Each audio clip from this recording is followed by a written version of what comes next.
Jornal do Esporte perguntando ao diretor executivo, né, o Pedro Martins, do Cruzeiro. Foi, isso né? mesmo.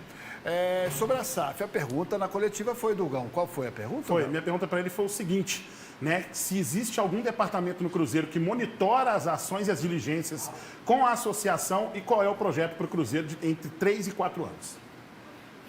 O nosso objetivo é fazer com que o projeto desportivo do clube cresça, né?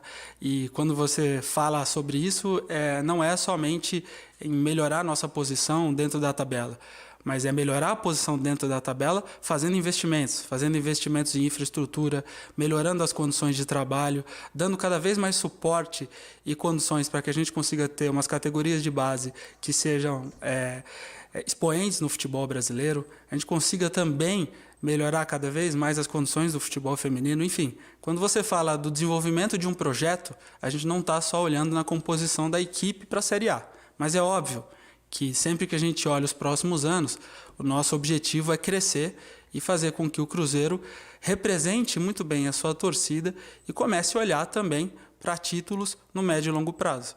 A gente sabe que é um desafio extremamente complicado, a gente sabe que tem que pagar muita dívida ainda, a gente sabe que a conta não fecha de uma maneira tão simples, mas estamos no caminho. A gente sabe que o clube está evoluindo muito e até mais rápido do que imaginávamos. Então vamos seguir nesse trabalho, porque assim a gente vai retomar o Cruzeiro a seu lugar de protagonista no futebol brasileiro. Com relação à SAF, hoje o clube tem um departamento estruturado que faz a análise de todo esse processo, do que é associação e o que é SAF, justamente para que todos estejam cientes das suas responsabilidades e do que devem fazer durante os próximos anos.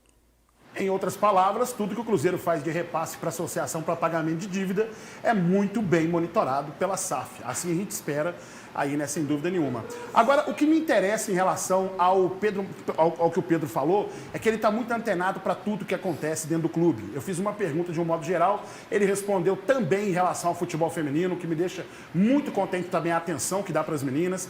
A gente já percebe uma mudança nas categorias de base do Cruzeiro, tudo que tem sido feito da Toca 1, dentro da Toca 2, né? E ontem, por exemplo, eu estava falando com a minha amiga, a Naisa, né, que me respondeu assim no Instagram, porque ela estava falando que a preocupação era a condição financeira do clube hoje, já que o Cruzeiro foi para o Independência e não é a mesma arrecadação para o Mineirão. Por incrível que pareça, muda pouquíssima coisa e o Independência acaba também sendo vantajoso.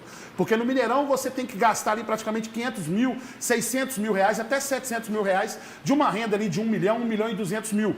No Independência, no último jogo, o Cruzeiro arrecadou quase 400 mil reais. Não é milhões não, gente, é mil, tá? Quase 400 mil reais.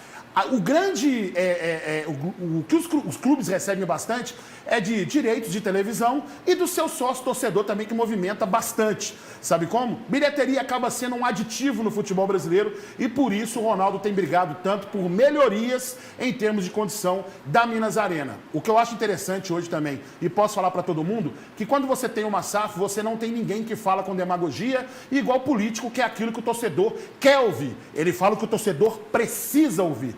Não tem demagogia, tem frieza e é assim que tem que ser. Às vezes a gente não gosta do que a gente vai ouvir, mas é necessário para que o clube se recupere. Tá certíssimo, Gão.